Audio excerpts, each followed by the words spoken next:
Welcome to Be Better Every Day, the podcast where we talk about self-improvement, mental health, relationships, and the ups and downs of becoming the best versions of ourselves. We're your hosts, Josh and Matt, just two friends on a journey to level up in life, get in shape, and break free from bad habits, one day at a time. No fake motivation, no perfection, just real talk, real struggles, and real growth. So if you're working on yourself, figuring life out, or just need a little extra motivation, you're in the right place. So let's get into it. Let's do it. All right, buddy. It's been a minute. It has been too long. Yep. Well, some people take 2-week vacations, and some people can't meet up on a Friday. And so you know. Life happens is basically what it is, between kids getting sick and us getting sick, and then, like you said, we did take a 2-week vacation. It was a 1-week vacation that turned into a 2-week vacation. Double down on vacation. I was having car trouble. My car did not want to come back to Richmond.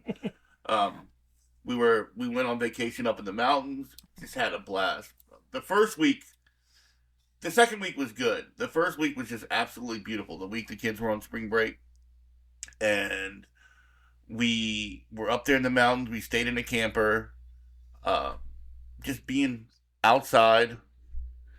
Just being outside and in nature, man, sitting next to the fire at night. I would fall asleep in my chair next to the fire at night. That sounds like the best nights. It is. And the campground was very busy the weekends that we were there, but during the week, you want to talk about maybe 5 other campsites in the whole campground. It was just empty. You could see every star up there. It was beautiful. I mean, based on a purchase, you must really like it up there. Yeah, I did. I purchased a camper. It's an older model camper. It needs a little bit of work, but it's someplace that we can go. It's really, in the long run, going to save us. We're able to store it there. And they'll pull it down to the campsite for us and everything. But it's a place that we can go. We can keep our stuff up there so that when it is time to go, or we just want to go on a whim, all we got to do is pack some clothes, bring some groceries, and make a phone call, and then we have a place to go, relatively cheap. That's important in today's economy. And when you said relatively cheap, it's cheap. It is. I mean, so all in all, for us to go, it's going to be about $65 a night plus groceries. Yeah. And for us to be able to go up there, the campground's amazing. In the summertime, my daughter got in the river this time. I don't know how she did it. It's cold to me when it's July and August. She knows what's up. She's about that cold plunge life. But they have a natural waterfall. They got wild bunnies running around everywhere the kids can feed, and they'll come up to you and eat the rabbit food. They got a swimming pool, hot tubs, and just relax. Just being outside and just being able to disconnect a little bit. Well, just being out in nature is very calming. It is. I did go through a period of trying to find the perfect camping chair. And you got to start a YouTube channel for reviews right now. I do. That's the only way that it's going to make any money back. We had bought some new camping chairs because our camping chairs were kind of older, and they had outlived their life expectancy, and so we bought some of these big boy chairs, and they just didn't hit the back of your legs right. It just wasn't. It was okay to sit in. It wasn't like comfortable to sit in. Yeah. So then I bought another chair when we got up there, and then that one was all right. Then I found out you can get Amazon ordered to the campground, which is a dangerous thing to find out. But I ordered a zero gravity chair. Those are comfortable. They take some getting used to kind of, because your feet are not really flat on the ground. They're kind of out in front of you.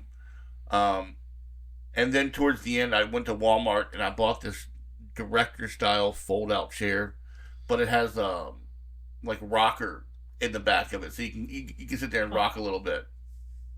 So that was the best one that we found so far, but it's just a process, like everything. So let's see, I've been about the same. Been working a little bit more, so that's been good, but also bad because I've been flaring up. Like today, couldn't go in, and yesterday I could barely walk yesterday. Just walking today is better than yesterday. Yeah, that's true. But it sucks because like I was telling you right before we got on, I was doing good this week. I was come home from work, cold plunge, lift, and then come inside feeling great. And then Wednesday night, I went upstairs, and then everything started locking up, and my body was not happy from something. I don't know what I did, what it was this week, but something But flared the body up. didn't like it. Yeah, but outside of that, it's been about the same since last time we recorded. I've just been, trying to do things. The weather's turned here, which has made it a lot nicer. It makes it easier to be outside and much more enjoyable to be outside. The trees have leafed out, and the weather's warming up. The only thing that sucks is it's all yellow. Yeah. It was all yellow. That's exactly what it's like outside. But outside of that, it's been the same. The weather warming up is nice. I think it's going to cut my cold plunging season short. I'm probably going to take that down because I don't want to pay for ice every day. Yeah. Or maybe I'll just do it a couple times a week. I don't know. We'll figure it out. But it's been real nice to have the at-home cold plunge. I'm going to cold plunge for the first time after the podcast. Okay. We should have did it before you did it. Then you would have been laser focused in. But, yeah, outside of that, it's just normal stuff. Everyday things. Since last time we recorded. A month ago. Yeah. We got some new countries listening in. A lot of new cities. I think we're at 22 cities. 7 countries. Mac, hit them with the countries. We got India. Thank you. Vietnam. Appreciate it. Canada. Always appreciate you to the north. Germany, Turkey, and Mexico City. Ooh, shout out Mexico City. Shout out. Mexico, we're coming for you soon. We are. We're going to Mexico. Tell them why we're going to Mexico. So Big news. Big news. Big update. I have decided to have what they call vertical sleeve gastrectomy, which is also known as a gastric sleeve surgery. It's a bariatric surgery, weight loss surgery. I have made the decision that, while I have made some changes, the changes that I need, I think the weight loss surgery will become extremely helpful tool. Yeah. So, if you want to know about this surgery, I think we're going to be deep into it, I think. We are. So over the next couple episodes, today we're going to talk about my decisions to have the surgery, what led to that, and how I found the surgical center that I want to use, why I'm traveling to Mexico to have the surgery, and then so in maybe some follow up episodes we'll have. And we do want a podcast while we're on our trip to Mexico. Josh is going with me as my companion. He's going to help me if I have any mobility issues or need help getting up or just, motivate me and stuff like that. I wish my wife could go, but the situation with the kids and everything and being in school, this was the best time to get it done. I wanted to get it done before the summer. I wanted to have that opportunity to, experience the most weight loss. I'm in a financial position right now where I could make this decision. And I'm very thankful that Josh is able to go with me. So let's get into it, dude. So let's see. Why the weight loss surgery? I've done things over the years. I've tried different diets. I've tried different workout plans, and they work. They do. But the amount of weight I need to lose, I'll be honest with you, I was doing really good.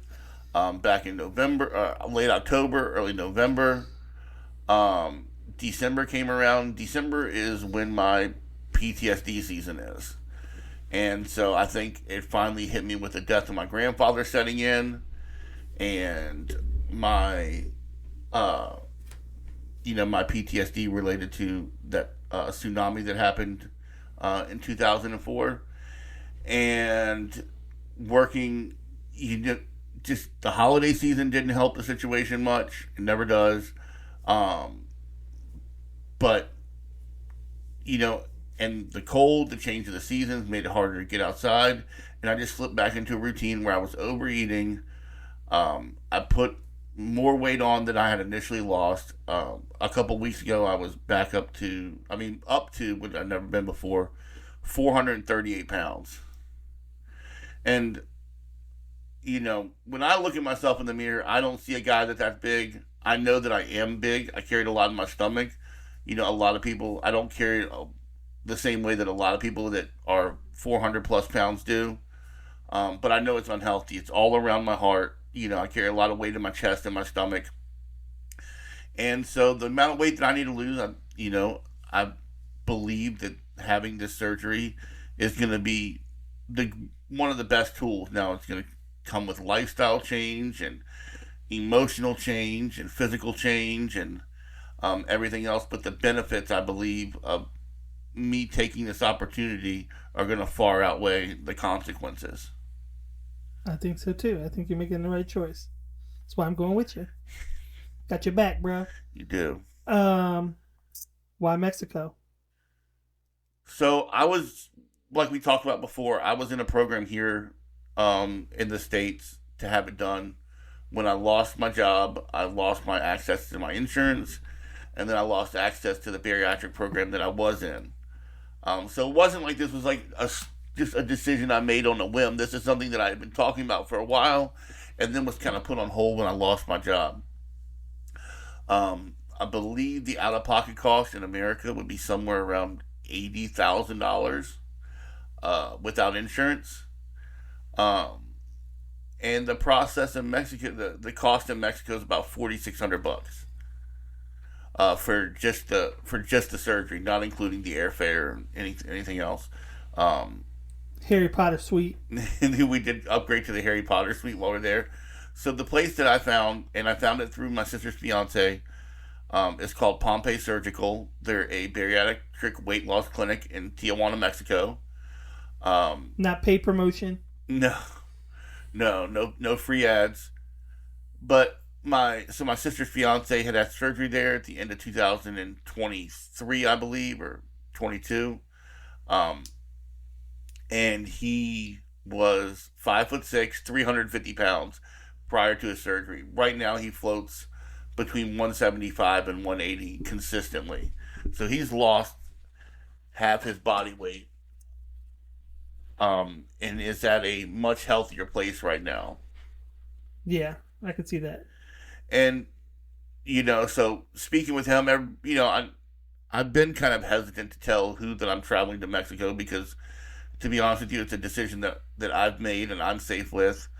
And I really don't want everyone's opinion about, some people have said, you're going to go to Mexico and have weight loss surgery and come back missing a kidney.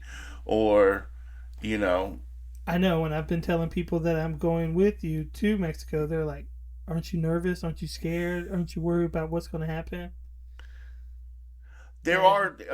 Obviously there's a risk associated with any time you have surgery, whether it be weight loss surgery, whether you break an arm, anytime you have to be anesthetized, there's always a risk. There's a risk associated with the surgery. And traveling. There's a risk associated with traveling for surgery, just traveling in general. But speaking with, my sister's fiance and, Josh and I are both in a support group for the Facebook support group for the surgical center and a Facebook support group for just people that are having surgery this month. I'm speaking with them, and one thing that he told me before I went online, and I just didn't search their website. I went through other reviews and stuff like that on Google and talking with other bariatric patients. The surgical center down there, the best way to explain it is 10 times cleaner than any hospital facility in America. Which, you think you're going to a country, it's going to be, separate medical, but these guys are medical professionals. They specialize in bariatric surgery. I believe they do something around 1,500 surgeries a year. It's about 30 a week that they do. And I think it's across the parking deck from an actual hospital. So, exactly. So yeah, the place that it's located in a medical facility. It's in a medical area. Yeah. Everything there is similar to have a medical office building attached to a hospital. Yeah. Just like you go here, let's say Memorial Regional Hospital has, the main hospital, but then they also have two medical office buildings attached to it. Very similar setup. So, yes, I'm nervous about having surgery. Financially, it's the best way to do it.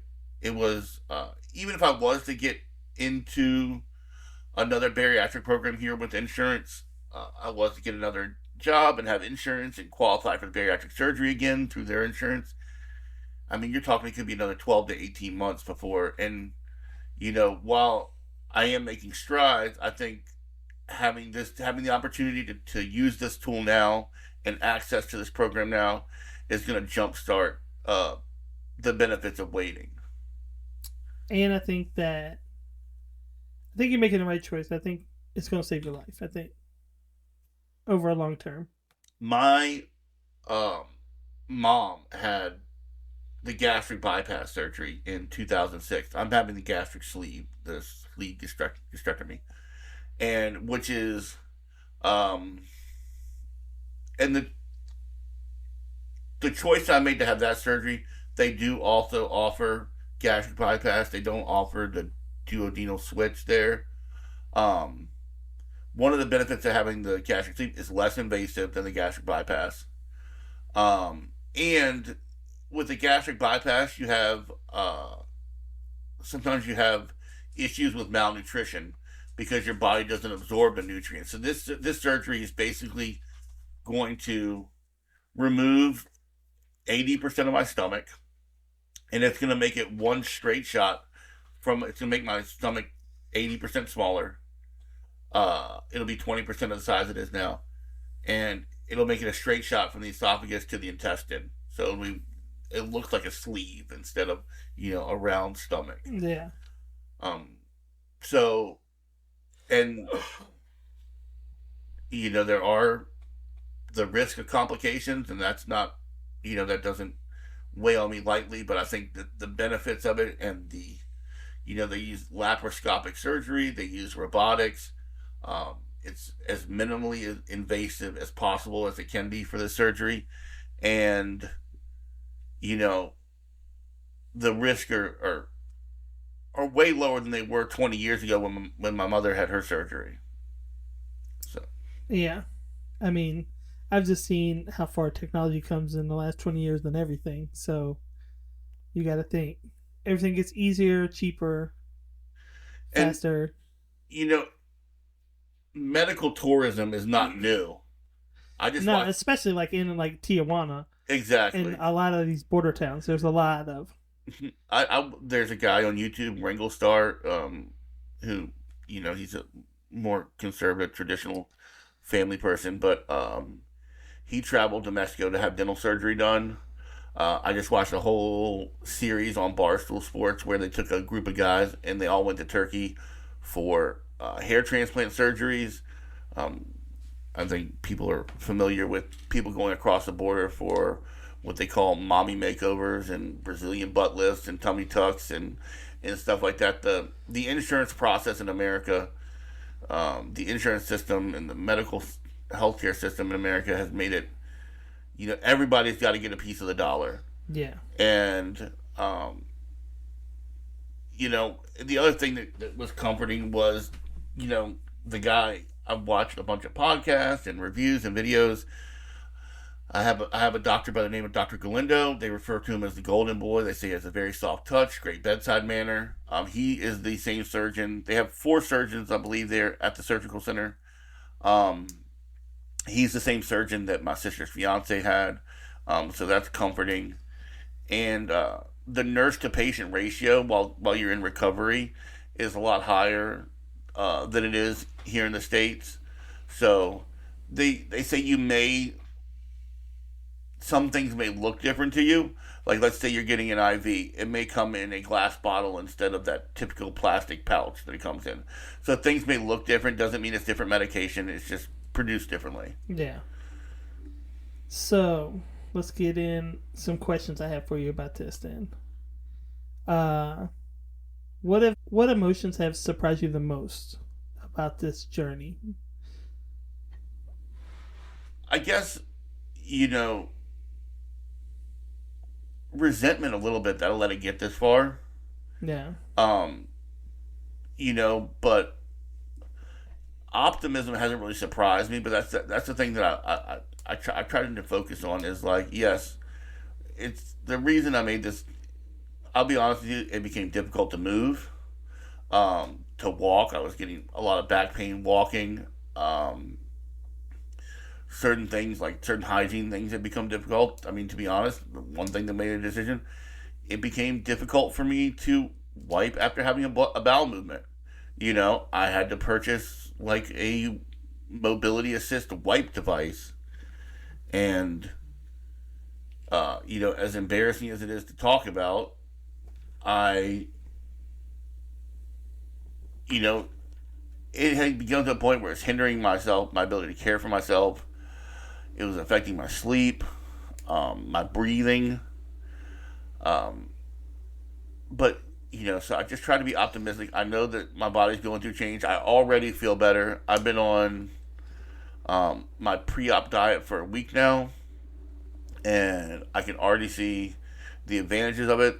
The one thing the pre-op diet has given me is an opportunity to see that I can go through a caloric deficit and still feel good and still feel full and still be able to make healthy decisions. Yeah. The other thing is that I've noticed is that, you know, like I'm not trying, I don't want my surgery to, or my journey to impact other people. I know that it will. I know that eventually it'll affect, relationships that I have with people and my family, but I know that in the long run it's going to be way better for me.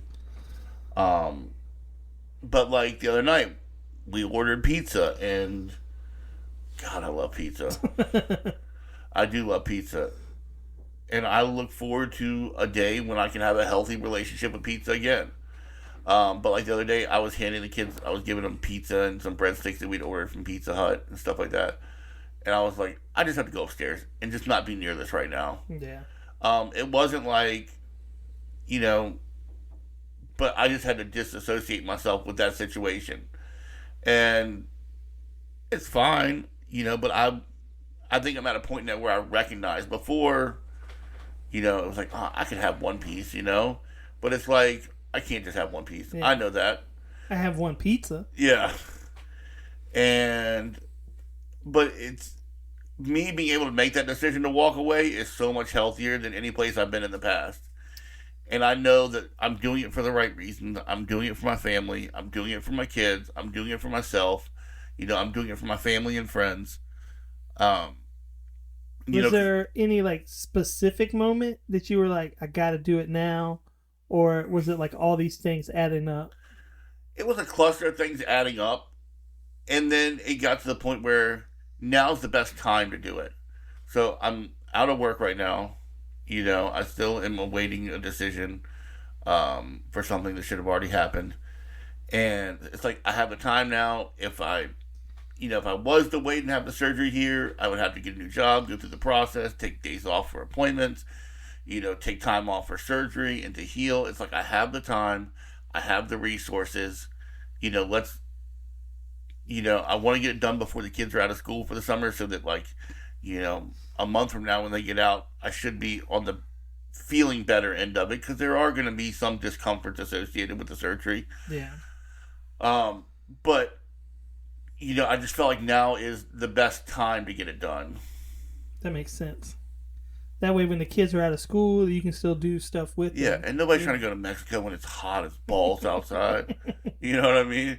And I think I looked it up the other day. It's like 80 during the day and 65 at night. We'll take that. You know? Exactly. How do you separate your identity from your weight, especially now that it's about to really change?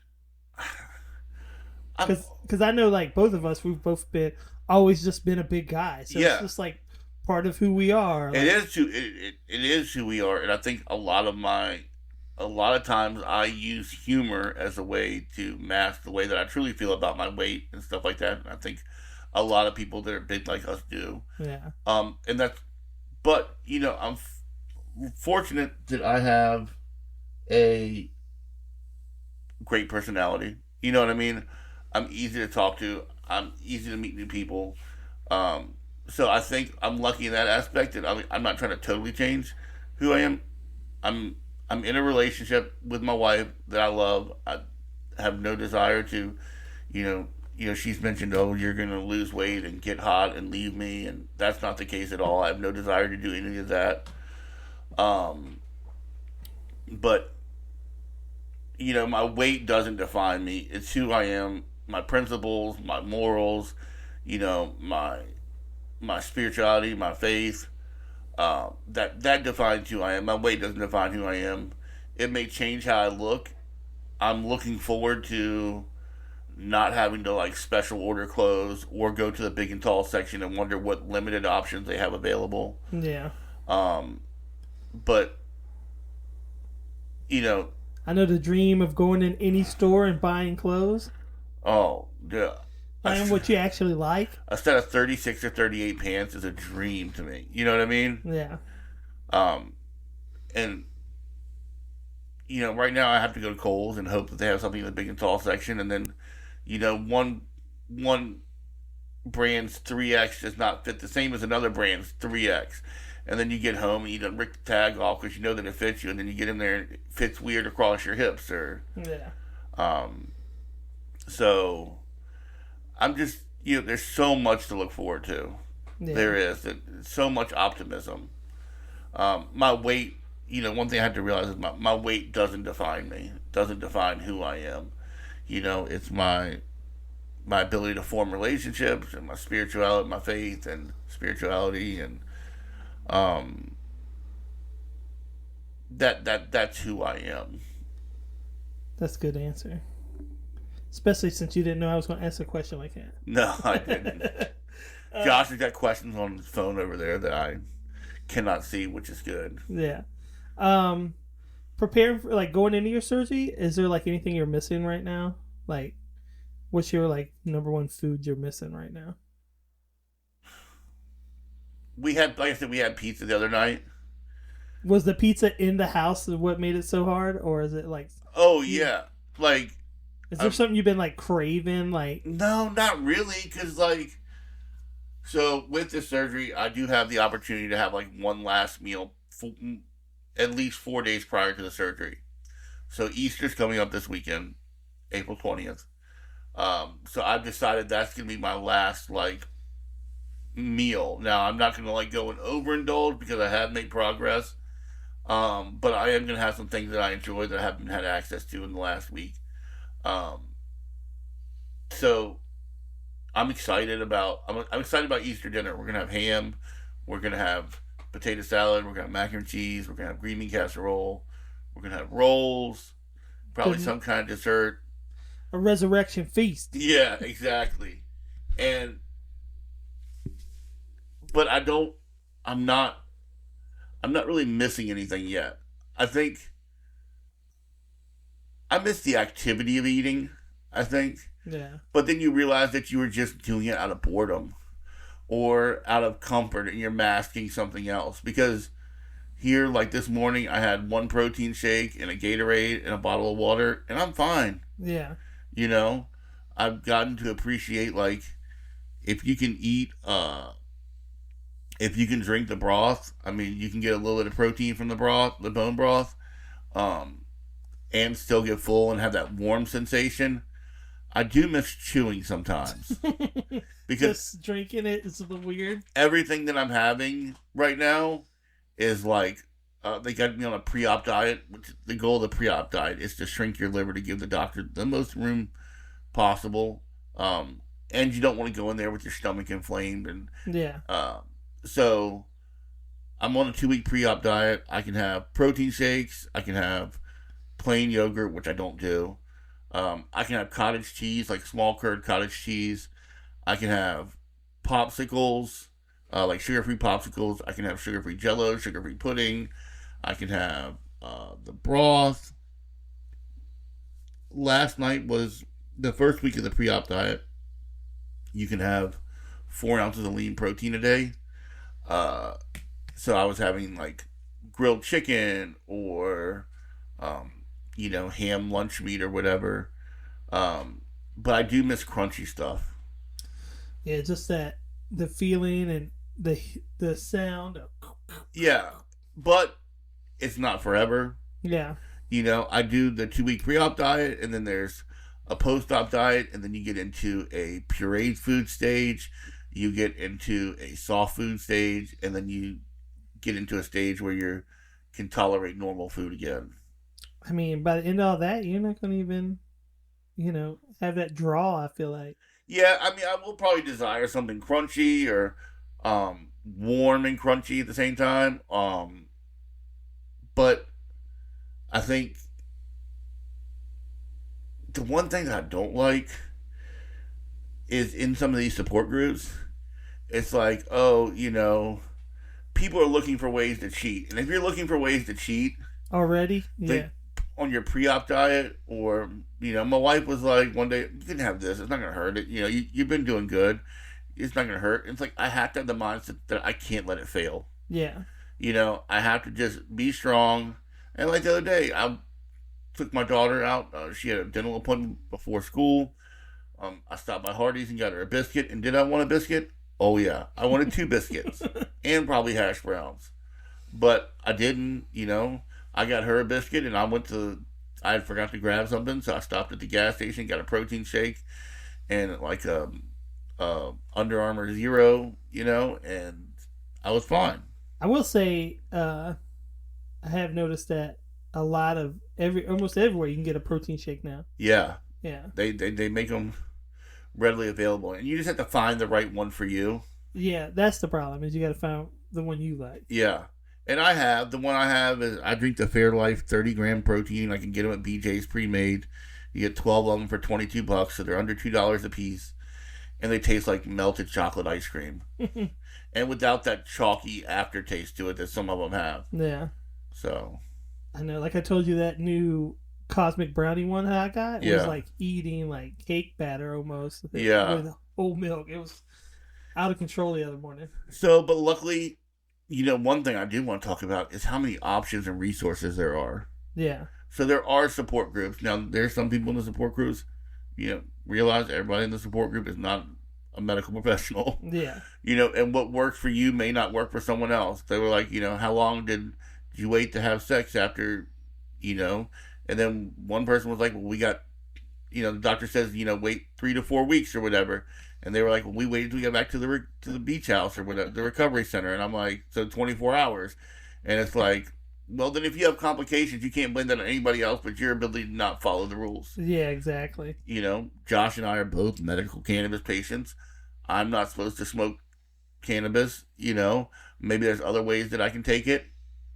So you just have to realize that if you're not going to dedicate yourself, maybe now's not the right time. If you're not ready to stick exactly. to the diet. For 2 weeks. All right. And we're back. Sorry, we had technical difficulties. I think what we were talking about was, what I want to talk about was, the difference between 20 years ago and today is access to resources. Yeah. With the, the coming age of YouTube and social media, not just social media, just access to other people that are in a similar situation to you that wasn't there 20 years ago. I may not be able to connect with someone in California that's having the same symptom as me or something like that, or having the same struggles as me, or maybe emotionally they're feeling the same way I am. And because of these support groups and stuff like that, we're able to reach out and connect with one another. We're able to share ideas and stuff like that, share recipes and resources. I was listening on the way over here today to some YouTube video by this guy, by this doctor, this bariatric doctor, that was like, here's 5 things you have to avoid after having the gastric sleeve surgery, or here's some things your doctor doesn't tell you. And the one thing that he was adamant about is a lot of these restrictions that you have are temporary restrictions. So just know that it's not a permanent process. Yeah. Like right after your surgery, when you get back into the food stages, you're not able to drink anything until 30 minutes after you eat, because the food's working its way down to your new stomach. If you put a liquid on top of that, what happens is, the liquids go down and the solids come back up. So while that food's sitting in your stomach being processed, You put, water on top of it, or a Gatorade on top of it. The water works its way around the food, and the food floats up. Yeah. So it can cause that acid reflux in your esophagus and stuff like that. Um, so that's something um, you can't drink out of a straw, which is something you don't think about, because in the straw there's a column of air in there, and you're swallowing that air, before you're getting the drink. Now that may not be a big deal to someone who has a normal stomach, but to someone who has a sleeve stomach, uh, you want as much room in that stomach as possible for the stuff that's going to give you the most nutritional value. Yeah. The other thing he said is, no sodas. It's like, oh, I drink diet sodas and stuff like that. But that carbonation is not good when your stomach's going through the healing process, or it can expand, that the carbonation can expand your stomach. This weight loss surgery is a tool. It's not the end all be all to losing weight. Yes, is there going to be some rapid weight loss? Probably. I anticipate there to be some, and I'm thankful for it. Yeah. But your stomach is a muscle, and it will stretch back out as much as you stretch it out. My stomach didn't get this way overnight the way that it is now, and for me to be able to maintain that smaller size stomach, it's going to take some changes being made on my end as well. What are you most afraid of about your post surgery? I'm afraid of failure. But I know I'm that kind of person that when I get something in my head, I'm gonna do it no matter how uncomfortable it makes me. I'm what I like to refer to myself as a get shit doner. Like, if I had to move a heavy desk at my old job or whatever from one side of the office, one side of the wing of the building to the other, and like the guy came back the next day and it was just done, and it was like, yeah, I don't know how to just not do it. Like, it may not be the most effective way possible, but I will get it done, and I will die trying. What's most scary about pre-surgery? Redheaded people are harder to anesthetize than, so like redhead people take anesthesia harder. Sometimes I don't know why, but it's just a lot of doctors and anesthesiologists that I've watched on YouTube just for some reason say that just people with red hair react adversely to anesthesia. It takes more to get them under. They're a little groggier coming out of it. I know that when I had surgery a couple 10 years ago or 8 years ago or so, and like I woke up fighting and like pulled the intubation tube out myself, scratched my throat all up because I woke up choking, just I woke up hard. Yeah. And so anesthesia is a little concerning. And I mean, anytime you go under for a surgery, they're going in there and they're making, modifications. And yes, they're for the best, but it's not without risk. So I'm aware of the risk. I accept the risks. I know that, no surgery is perfect, and different people's bodies heal differently. But as long as I trust the process, do what I'm supposed to do, get the support and the help that I'm supposed to get, realize that, okay, when they say you can't lift 20 pounds for 4 weeks, I just have to tell myself there's going to be certain things I can't do for a little while. But the end goal is to make it so I can do those things for a lot longer. Yeah. So. Yeah, I know. Surgery, that's always scary, going under. That's what was most scary about my second back surgery to me. I was the most worried about that, going under. Actually, it wasn't about going under, it was about coming back.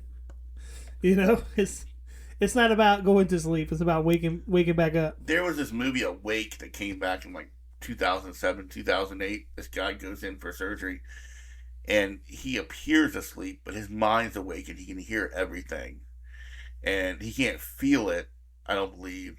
Jessica Alba's in the movie. She plays the nurse. She plays the nurse, but she's also the girlfriend.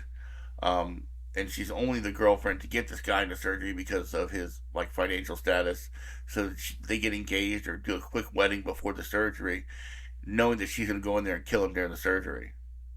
So it's a pretty cool premise of a movie, but it really makes you think about when you go under, like being awake and hearing everything and hearing them like talk about you and stuff, and then like not being able to respond or do anything That would be scary. because you're like they give you like a paralytic so that you don't move and stuff like that.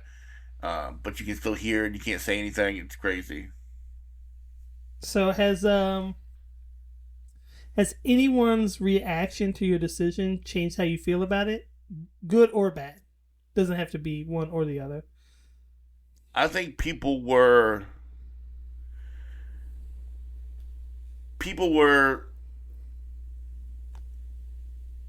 are concerned about where I'm having the surgery. You know, oh my gosh, you're going to Mexico. You're going to Mexico. Did you just wait and get it done here? And it's like it's not really an option right now. You know, Yeah. and now's when I have the time, and that's why I haven't told a lot of my extended family because I just don't want to hear it. You know, Yeah. um, I had mentioned it a couple months ago, even before I even contacted the surgical center. Um, I had mentioned it to one of my cousins or second cousins, and she was like, "Oh my God, do not do that! Do not do that!" Even though her husband had the same surgery here in America, you know. Oh yeah. And so since then, since I made the decision to have it, I told him, and I asked him, don't if you could, I'm sharing it with you because we're gonna have a similar experience, but like don't make it well known yet, like Yeah. please. And he was very he understood why I wanted to keep it confidential for a while, and it's just because I'm making this decision for me, like me and my family, and my longevity, and someone that I see twice a year, I'm not going to let that affect me, And I'm already nervous and stuff going into it, and I just don't want everybody's opinion about it. So I'm kind of, the people that I want to know. The people that I care about enough to know. I mean, some of my best friends know, and some of my family doesn't. If that tells you how I care about some people's opinion. Um, um, I don't know if you feel this yet, but do you like feel like this like pressure that you're gonna need to be like the poster child for this kind of surgery? no, not yet. I don't. I was I thinking, want other people to see my success, but know that that's my path. It's not everybody's path. yeah, I don't want you to think that just because you don't see my struggles because of my personality, because I am try to be a positive person and jovial and funny and joke and stuff like that. Don't think that it's not without stresses and complications and stuff like that. So I don't want you to go into it thinking, oh, Mac did this so easy. He had no problems. This is for me. Well, it might not be for you. It just happens to be the tool that I'm choosing. yeah. You know. Has anybody hit you with the why not just do it the natural way? Yeah, and it's like I have attempted to do it the natural way, and I also have limitations with my body, not just my weight, like my shoulder and stuff like that. And it's like I'm at a point where if I lost 150 pounds, I would still be in the morbidly obese category. If I lost 150 pounds, I would still be 275. So it's like, right now I would dream of 275. Me too. You know what I mean? I dream about 275. It's But high school weight. exactly with this surgery, I might get down to like we talked about. We don't want to be one Iron men. I don't think my body frame would look good as Yeah, under 200. But I just want to be the healthiest version of me I can be, and I want to set that's a good goal. I want to set not just set a goal, but like set an example for my kids that you don't have to live this lifestyle. Like here you see Dad making healthier decisions. I can make healthier choices too. I want to be able to ride a roller coaster with my kids, Yeah, and not have to worry about if I sit on this ride, is the lap bar not going to close, and then they're going to make me get off, and then it's like the walk of shame. So it's like, or just the ability to just walk from one side of the park to the other. I already quit smoking, you know. So I think we're coming up on 6 months without a cigarette, which for me is huge. I love smoking cigarettes. I love it. yeah, But I know the risk, and you know, so I was able to kick that.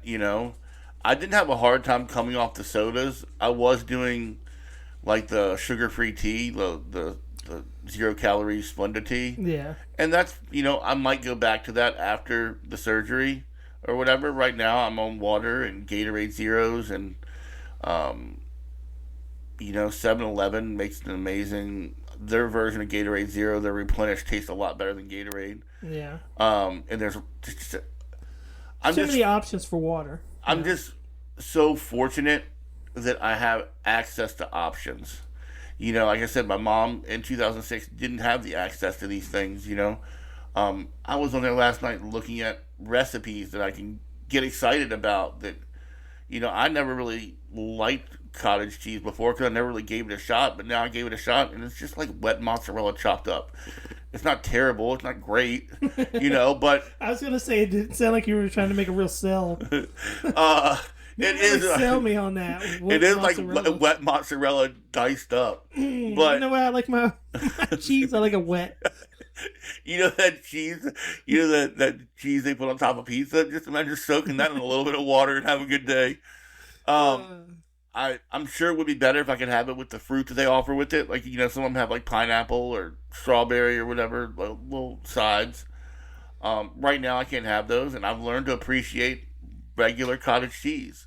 So I can make changes and still be happy. Um, what is something you wish people understood about weight loss surgery that they usually don't? A lot of people think it's an easy, it's, it's the easy out. Yeah. This is how I'm going to lose surgery. The doctors don't even make it an easy out for you. You have to lose so much body weight before they'll even do the surgery. Yeah. People don't realize the amount of stuff you have to go through to get the surgery. First of all, you have to be big enough to get the surgery. Second of all, you have to, if you choose to have it in America, the insurance companies set up a lot of barriers to having the surgery. I had to make sure that I met with, I had to meet with, a dietitian. I had to meet with a nutritional coach. And if you miss 2 appointments, you got to start the whole program over again from zero. It involves working with a team of doctors, getting your primary care physician on board. It's not like, oh, I just want to have surgery and we go have surgery. No, in America, it's 12 to 18 months, depending on your insurance. It can be as little as 6 months, but it's meeting with nutritionists and dietitians. It's meeting with motivational life coaches. It's meeting with therapists and counselors. It's coordinating the bariatric doctor with your primary care physician. It's not easy. I wish people think that it's like, oh, I'm just going to have weight loss surgery and then you have it. It's not that at all. Now, this process going to Mexico has kind of streamlined it a little bit. Yeah. But even though I'm not physically working with a doctor here in America, they do take they are very conscious about how much they contact you. Yes, I'm not going and seeing a dietitian, but they're calling me weekly and saying, okay, this week you can add these foods. This week, the pre-op diet, this is what it is.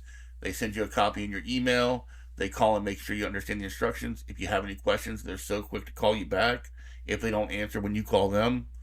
And they have a San Diego phone number, so it's like you're not having to make an international phone call. They make it as easy as possible. And, one thing that I liked about where I'm going, Pompeii, is it's a completely taken care of process. From, I contacted them and we set a surgical date. I went and bought tickets. We picked some days, and then they don't lock you into a surgical date until you buy a plane ticket, because they don't want to lock somebody into a surgical date, prevent somebody else from getting that date, and then 3-4 weeks from now that person can't get surgery. Yeah. Now, it can be. I see people on the support group that are like, "Oh, my surgery's in October. They're already scheduling out to October." I made the decision in March and was able to have it at the end of April. I could have had it sooner. They had availability to get me in sooner. If I wanted to, I wanted to wait a little while, make sure Josh could get off from work, or make sure I had a companion to go with, and make sure I could secure financing. Passports. Yeah, passports. And luckily everything, all the dominoes fell into the right place, and we were able to do it now. And, but it hasn't been it wasn't an easy decision to make, and it hasn't been an easy process. They made it as hands free as possible. Like when we land at the airport, they tell you where to go. They pick you up in an SUV. They take you across the border to the surgical center. So on Thursday when we fly in, we'll land in San Diego at 9:15 in the morning or something like that, West Coast time, and they'll pick us up from baggage claim. We'll go immediately to the surgical center where they'll do lab work. I'll meet with the surgeon. I'll meet with the anesthesiologist. They'll do the physicals and everything. I'll sign the paperwork. We'll take care of, the money aspect of it and everything. And then Thursday night, I believe we just hang out at the recovery center. There's some options of things to do in town there, where you're not forced to physically stay in the building. Then Friday, they'll take us to the surgical center. I don't know how many people are. I know there's a couple people from the group having surgery that day. I don't know how many. Yeah, there was at least 2, I think. Yeah. Minimum in the group. 2 other than me. Shout out the Facebook group because people are in there and in the comments, encouraging each other, giving information, actual information. Sharing recipes, sharing experiences and stuff like that. They've made it easier for us to know what to pack, what to bring with us, what we don't need to bring, what to expect. And then so we'll stay there at the recovery house the first night. Then we'll go to the surgical center. I'll have the surgery. We'll be there for 2 days, Friday night and Saturday night. Sunday they'll do what they call a leak test. It's like an X-ray, I believe, where I have to drink a shake, and then they do an X-ray to make sure that there's no leaks coming from my new stomach. They'll remove the drain. We'll go to the recovery center again. They'll have classes for us with like at the protein bar and stuff like that to try to teach us new ways, healthier ways to eat. And, even though Josh is not getting the surgery, I hope he gets something from the experience. Oh, I think 100% I will. They have spa services there, which I know Josh is looking forward to. Massage City. Yeah, they have post-surgical massages for the patients. They do massages and facials for the companions. There's an option to get dental work done while you're there if you wanted to. And I think, and then Monday morning they'll bring us back across the border. We'll fly out at like 12:15 West Coast time, and we'll be home before 11 o'clock at night. So it's a fast process, I think, but they make it, the package that I purchased, the $4,600 package, also covers any travel insurance that we may need. If there's a complication with the surgery and we have to get a later flight, that'll cover that. It'll cover any blood transfusions or any hospital stays. It's called the Peace of Mind package. So that pretty much when you leave, from the time you land or whatever, everything's taken care of until you get home. So. And that's a good feeling. And that makes it so you don't have to worry as much. My wife is concerned, and I get it. She doesn't want me. It's just my wife's concerned. She wants to be there with me, and it's just not an option right now with the kids, and my son with his autism and stuff like that, and the kids being so young they can't really stay alone, and but she's thankful Josh is going with me. Speaking with my sister's fiance, who had the same surgeon as I have, has made her feel a lot better about it. She's nervous about just surgery in general and not being there with me. But she also understands, the potential reward out of it, Yeah. Let's see. I got any other questions? I mean, I got. Have you ever felt shame about considering this as the option? And where do you think that came from, if you did? Like, I mean, I don't know if shame's the right word. Like, I felt like I let it get away from me, I felt like I let myself down. Like, how did I get to this point of where I need bariatric surgery as an option to get back into a healthier lifestyle? I'm not ashamed about having the surgery, Like I said, the surgery saved my mom's life 20-some years ago. Yeah. And that's not, she's like 5'5", and she was 333 the day of her surgery. So which means she's probably 350 pre-op, at least. And I know that she wouldn't be here today. She would have had a heart attack or a stroke or something. Yeah. That if it didn't kill her, would have drastically impacted her life. So that's good. I mean, you've actually seen it save more than Yeah, one. my mom had it, my aunt had it. But in the military, I had a guy that I was stationed with, who his sister in law had it, and his wife was staying with his sister in law post surgery. And I don't know if this was back in like '05. So maybe not the same medical advances that they have now. I guess she had a gastric leak that they didn't catch prior to being discharged from the hospital. Her sister got her home and got her comfortable and went to the store to get her some stuff that she needed, like the broth and packets and stuff, and came back and she was dead on the couch. You know, so I mean, I understand the risk. I've seen it. I've seen the risk firsthand. Yeah.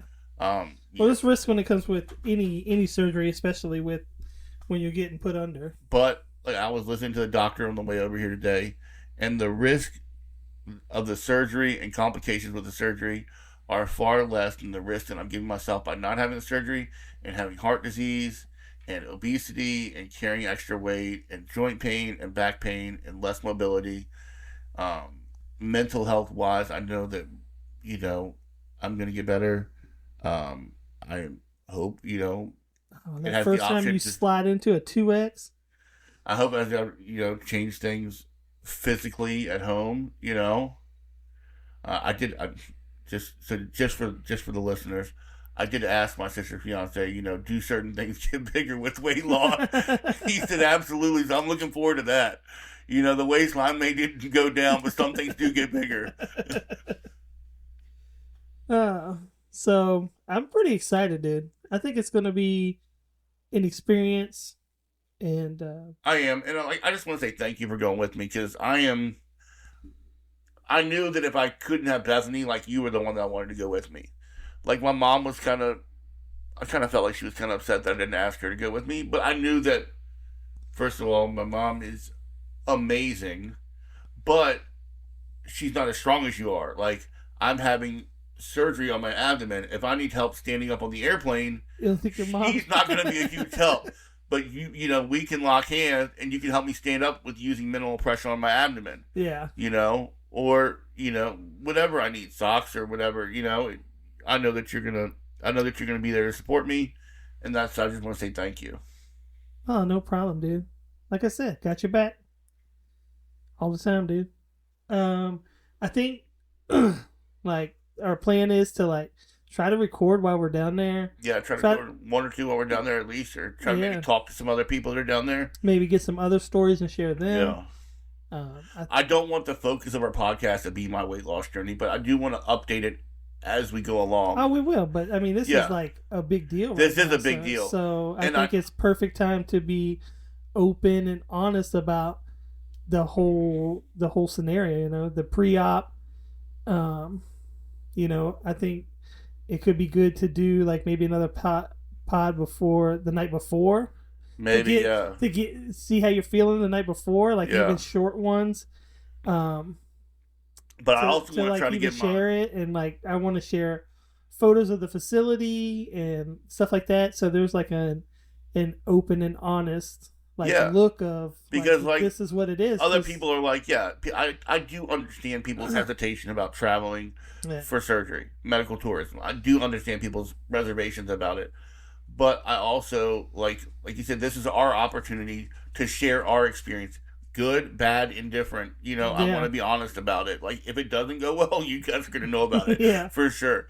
But I also know that, like, these people business relies on people traveling across the border for surgery. And, this business can't afford 3 bad Google reviews. Yeah. These doctors are in business, and that's what I like is that, I don't want to say that any doctor in America wouldn't do a great job because I'm sure I had a fantastic surgeon that I was scheduled with here in America, but he does a lot of different surgeries. This guy only does this surgery. Yeah. He only does weight loss surgery. He either does gastric bypass or, where a surgeon in America may see 5 different things in a day.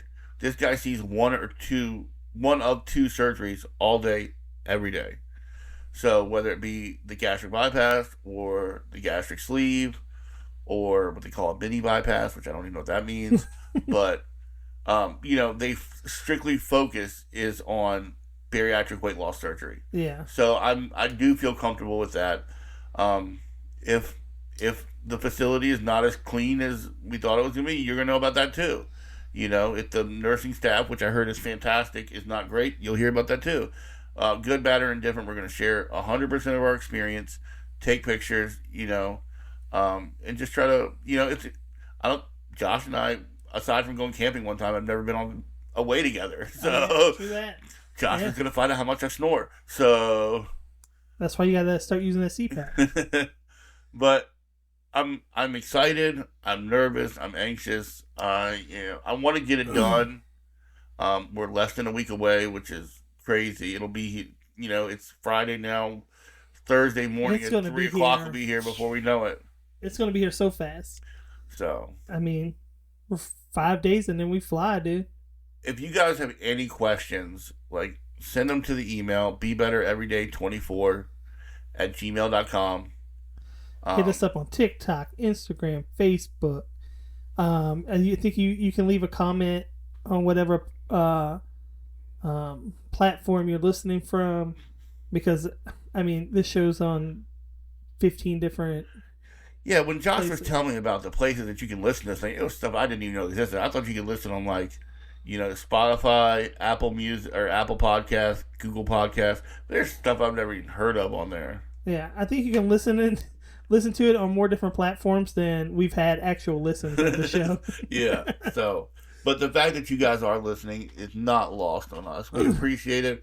We started this thing, not knowing who it would reach or if it would reach anybody. And the fact that we're in we've had listens in 20-some cities, 7 different countries, is just, we're beyond grateful for. And so if any of this resonates with anyone, if you're thinking about it, if you know someone thinking about it. Like I said, Josh and I, we started this podcast just because we're 2 best friends that enjoy having conversations together that other people might want to listen to. And if it doesn't reach anyone, that's fine, because I just enjoy spending time with my best friend. And if it does reach someone, great. And the fact that it has reached this many people, so share it. Maybe it's something else that somebody else needs. You hear something that somebody else may need to hear, so share it with them. Yeah, or if somebody is thinking about doing this surgery, or if you're thinking about doing this surgery, stick around, because like we said, we'll tell you the good, the bad, the ugly. Hopefully, because we don't get paid. We don't get paid from nobody. We're just doing this for fun. No. This podcast cost us money every time. So, but thank you guys. Yeah. We'll talk to y'all soon. And we didn't do the quote of the day today. I think it's Warren Buffett. I know exactly what it is. Yeah. It's if you want to teach your kids about taxes, take 30% of their ice cream. Warren Buffett. That was the quote of the day today I sent out. Outside of that, guys, like he said, you can hit us up on all these different platforms. If you have questions, we'll answer them as fast as we can. We'll try to answer them on the podcast if we can. So I'm sure if one person has that question, more than one person has that question. So just reach out to us on any platform. And remember, be better every day. Be better every day.